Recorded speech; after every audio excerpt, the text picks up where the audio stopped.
Adriana e vou ensinar a produção de texto para o 7º ano do Colégio Emaús. Lembrem-se de seguir todas as orientações. Hoje eu vou fazer a correção das atividades do livro didático, de produção de texto, que eu deixei na última videoaula. Então vamos começar com a correção do texto brasileirinha. O primeiro parágrafo faz referência às datas comemorativas do mês de abril, destacando a chegada dos portugueses ao Brasil em 22 de abril e a importância que, nessa época, o pau-brasil tinha em toda a costa brasileira.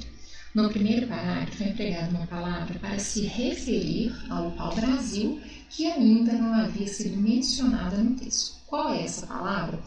Então, ele refere à palavra espécie. E repara que, é como foi falado aqui, não havia ainda sido mencionada a palavra pau-brasil. Por isso que nós temos aqui uma coesão catafórica, porque foi colocada uma palavra para se referir a outra que ainda não tinha sido mencionada no texto. Então, eu tenho uma chamada típica coesão catafórica, ok? Isso é uma remissão para a frente, ou seja, eu nem disse ainda a palavra, mas eu posso usar uma outra palavra para me referir ao que eu quero dizer anteriormente, tá? Porque quando fala em espécie, nós sabemos lá, de acordo com o texto, que ele está se referindo ao pau-brasil. No segundo e no terceiro parágrafo, são empregadas várias palavras e expressões que retomam ou se referem ao pau-brasil, citado anteriormente, garantida a coesão textual. Quais são essas palavras e expressões? Vocês não precisariam, ou não precisam escrever todas, tá? Mas algumas eu acho que são ideais.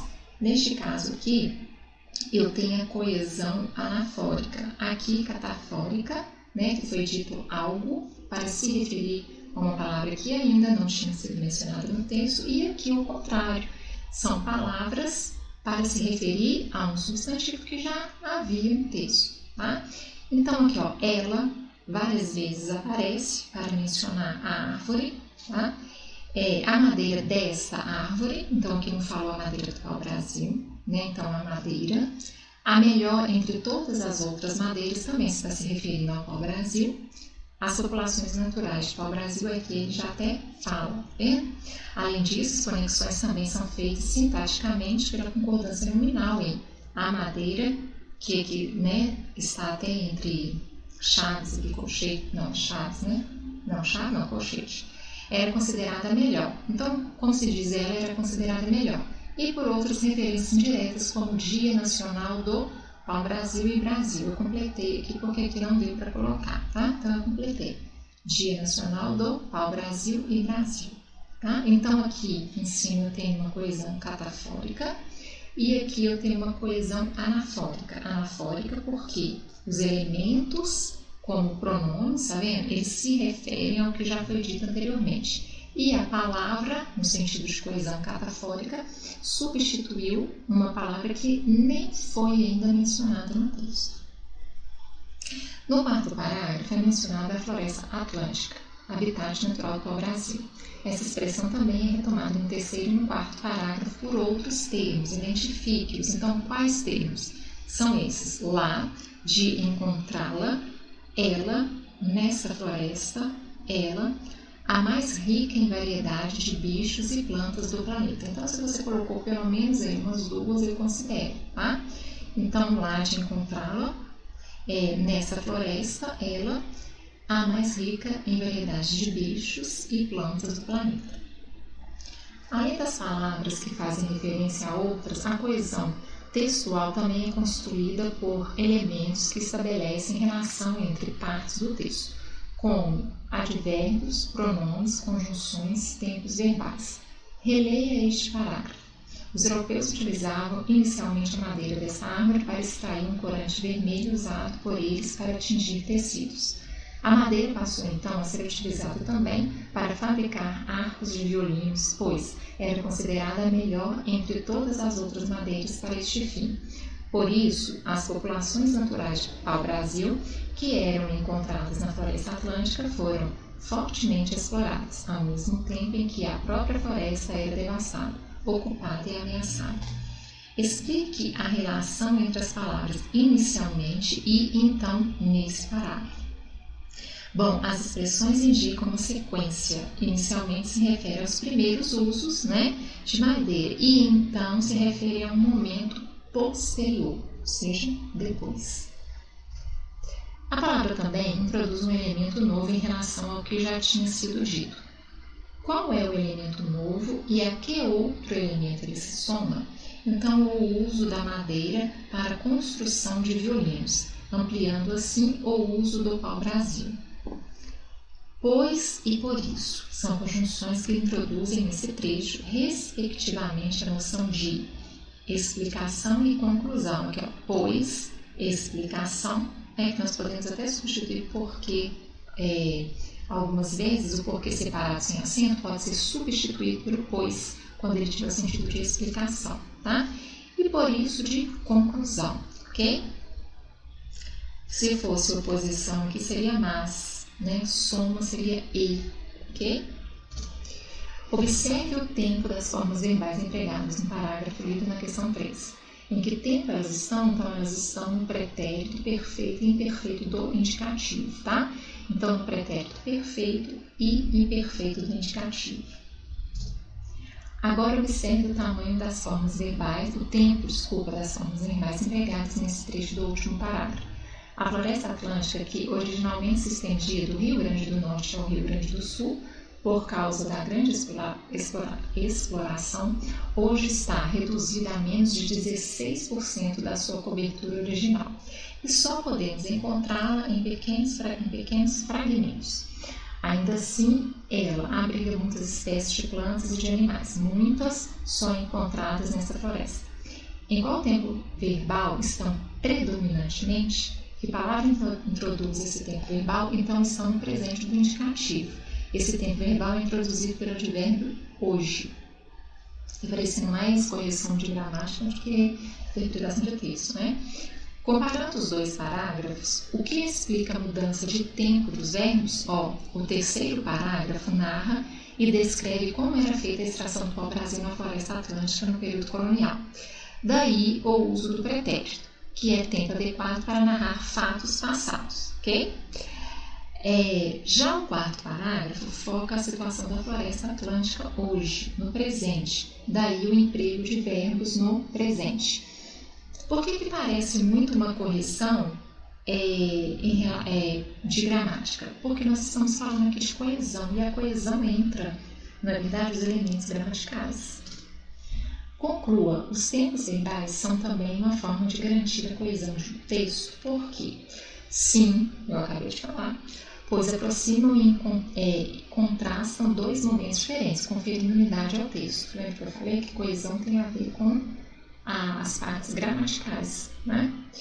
No último parágrafo do texto, a expressão ainda assim estabelece uma relação de oposição entre duas ideias. Quais são essas ideias? Então, a ideia de que restaram menos de 16% da Mata Atlântica e de que ele ainda abriga uma variedade enorme de bichos e plantas. Releia este parágrafo da carta de Jair-Sal Munduruku, lida no início deste capítulo. Então tá, espero que vocês tenham lido. Não vou reler para não me estender, tá? Reúna-se com seu grupo e discuta um papel coesivo. Não precisava reunir com o grupo e você daria conta com certeza de fazer sozinho, porque não tem como reunir com um colega. Das expressões temporais já no século XXI e hoje, e discute o papel coesivo das expressões temporais já no século XXI e hoje. Bom, essas expressões, olha só, marcam um momento histórico, porque fala aqui, do século XXI, a que o autor se refere, já no século XXI, tá vendo? Então, o primeiro momento é o momento histórico. Se refere ao início do século XXI em diante, e hoje indica os dias atuais, tá? Então, se refere ao momento histórico, porque ele fala século XXI e hoje dos tempos atuais. Das expressões apesar de e ainda assim. Então, a expressar apesar de conecta duas ideias opostas. É a mesma coisa do mas, tá? Os índios alcançaram várias conquistas de direitos, mas aqui, para explicar esse apesar de. Mas os direitos não são respeitados, então oposição. E ainda assim é uma expressão que reforça a noção de concessividade da expressão apesar de, tá? É como se ela concordasse, ela é concessiva. Vocês vão estudar isso em orações subordinadas, tá? Orações concessivas, orações que têm o sentido de oposição já são as coordenadas. Vocês vão entender isso melhor quando eu explicar as orações, ok? Mas quando vocês leem, por exemplo, algum texto que tem, né, essas conjunções, é bom já ficar atento ao significado delas. Tem significado de quê? De oposição, de soma, de conclusão, de explicação. Já é bom ficar atento a isso. Do pronome indefinido tudo. O pronome tudo retoma as afirmações anteriores, de que os homens brancos, por visarem ao lucro, se utilizam do poder para impor uma política desenvolvimentista, que não leva em conta os interesses e os direitos dos indígenas. De formas verbais no presente do indicativo. O presente do indicativo indica que os fatos mencionados, ser oprimido, não respeitar nem reconhecer direitos, utilizar-se do poder, estão ocorrendo agora, todos os dias. Leia a seguir um texto sobre ecologia. A ordem das frases do texto foi propositalmente modificada. Tente descobrir qual é a sequência correta do texto, numerando as frases de 1 a 6. Então, depois de ter lido, olha que interessante, como que ficou. O 1 ficou no terceiro parênteses. O termo ecologia foi criado em 1866 pelo biólogo zoólogo alemão Ernst Haeckel. Alemão não é comigo não. 1834 a 1919, um dos maiores discípulos de Charles Darwin. Então, aqui é o 1, apesar que aqui está tudo trocado, tá vendo? Então, aqui que deveria iniciar. 2, segundo parênteses, deriva de duas palavras gregas, oikos, que é casa, habitação, e logia, ciência. A2, A3, primeiro parênteses. Associado ao meio ambiente, refere-se a ele como a casa dos seres vivos. 4. As pesquisas sobre o assunto, no entanto, remontam à antiguidade, que ficou no quinto parênteses.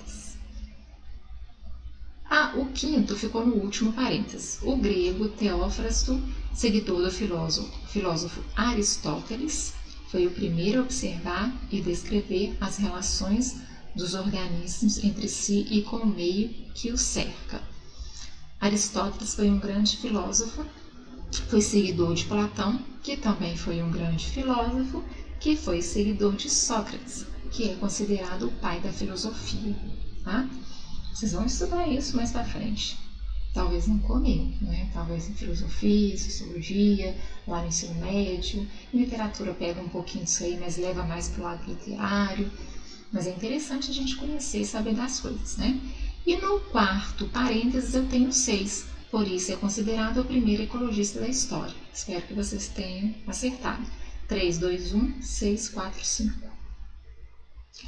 Agora vamos correção, começar da página 164, que são apenas 6 questões dos 3 textos de divulgação científica. Aliás, nem todos são de divulgação científica, nós vamos ver isso aí. Mas daqueles 3 textos que eu falei com vocês, até a número 6.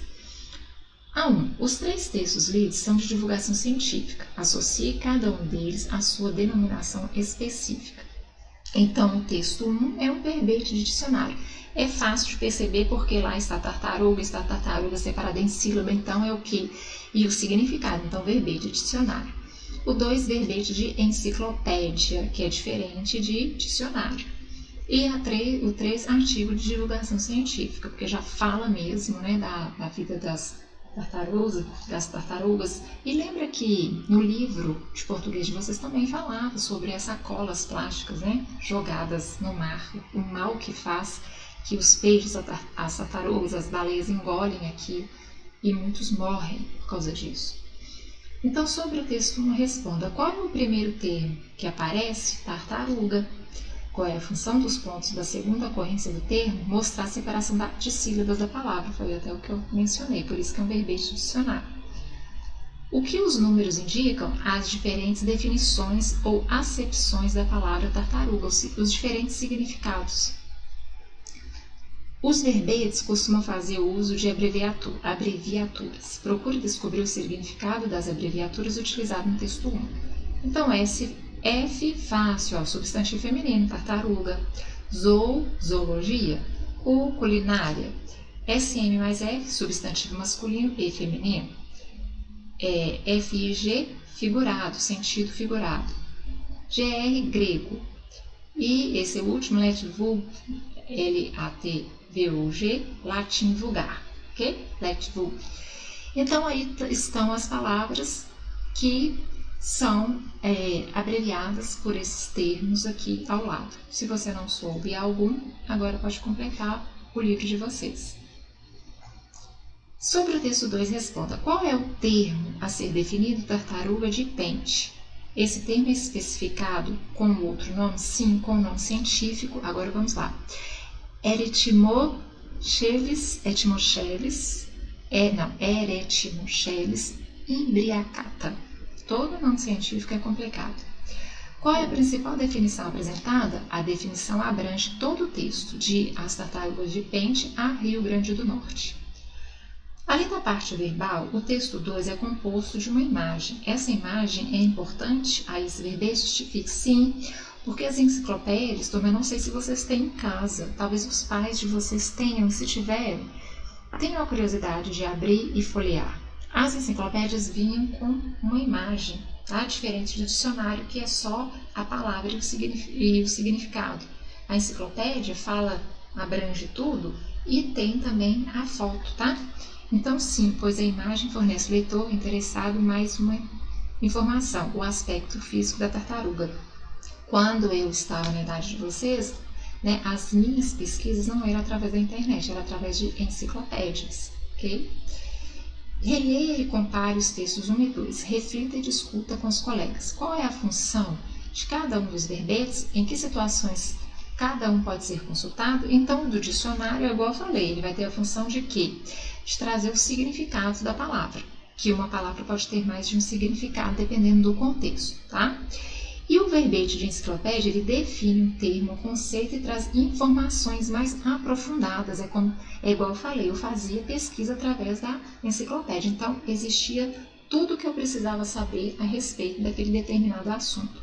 Por isso que a informação mais aprofundada, especializada sobre a palavra de entrada, pode também apresentar imagem, ok? E o verbete dicionário vai trazer o quê? Os significados da palavra, bom? Bom, turma, eu termino por aqui a correção e na próxima aula eu irei passar mais atividades sobre esses 3 textos, ok? E lembrem-se, juntos no caminho certo.